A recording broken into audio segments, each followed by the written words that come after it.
I need a cup of coffee. Well, you know, coffee aficionados say that water temperature is key to the best cup of joe. What do you know? You just drink tea. I still know lots of things. Thank you.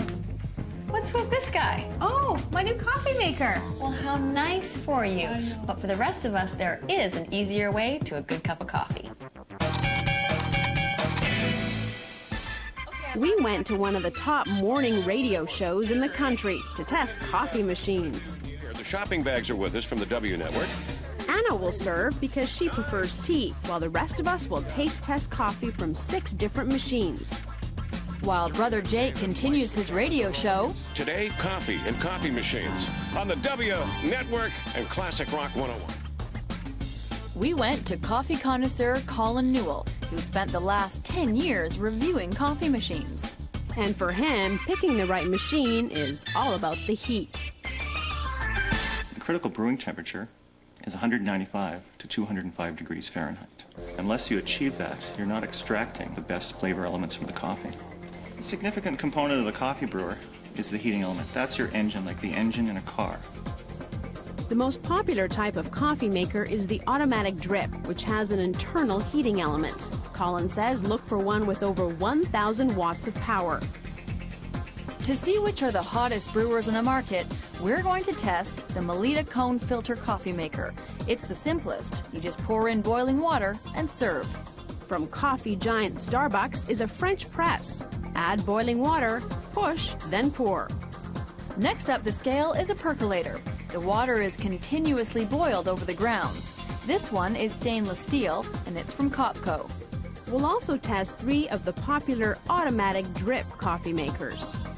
The Black & Decker Smart Brew is programmable, so you can have your coffee ready when you wake up.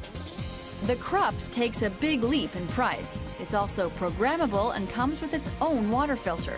And finally, the Cuisinart Grind and Brew. It can grind its own coffee. It's also programmable and comes with a stainless steel thermal carafe. Thermos is a good thing. It protects the coffee from oxygen, and oxygen is coffee's worst enemy. Any coffee maker is only as good as what you put in it. Remember that coffee is 98% water. So for starters, let the tap run for a while and get the water really cold. Now, some coffee makers come with their own water filter, but that can add up to $60 to the price. Now, for the remaining 2%, you're going to need some good quality fresh coffee. But don't store it in the fridge or freezer, rather just in an airtight container. Now, one common mistake people make is they don't use enough coffee. A rule of thumb is about 2 tablespoons for every 6 ounces of water. But before you put it in, you need to make sure that the filter holder is good and clean. So wash it in sudsy water, because nothing taints the flavor more than going through the same old grind. And when it comes to grinds, food scientist Massimo Marconi says fresh may be important, but getting the right grind is critical. In order to make a good cup of coffee, you need to match up the right grind to the right coffee maker. If it's too fine, what happens is you extract too much of the compound in the coffee, and therefore you get bitterness. If it's too coarse, you don't extract enough, and therefore you actually get a very weak cup of coffee. To make sure our test is fair, we're using the recommended grind sizes that come with instructions for each machine. And mixing the same proportions of water with the same brand of coffee. And that came as a big surprise to Brother Jake and his crew, Ole, Corey, and Martin. What blows my mind, it's the same coffee. That's amazing. That makes that much of a difference. Possible. Partly what makes such a big difference is the temperature the water is brewed at. So it's time to find out what's hot and what's not. Of the 3 automatic drip machines, the Black & Decker was almost 10 degrees hotter than the other, far more expensive machines. And when it comes to filters, Colin recommends a flat bottom instead of cone, because with the flat, the water will come into contact with more of the coffee. Or buy a reusable gold mesh filter. It lasts for years and totally eliminates the need for paper filters. Now the coffee break's over and it's time for the results.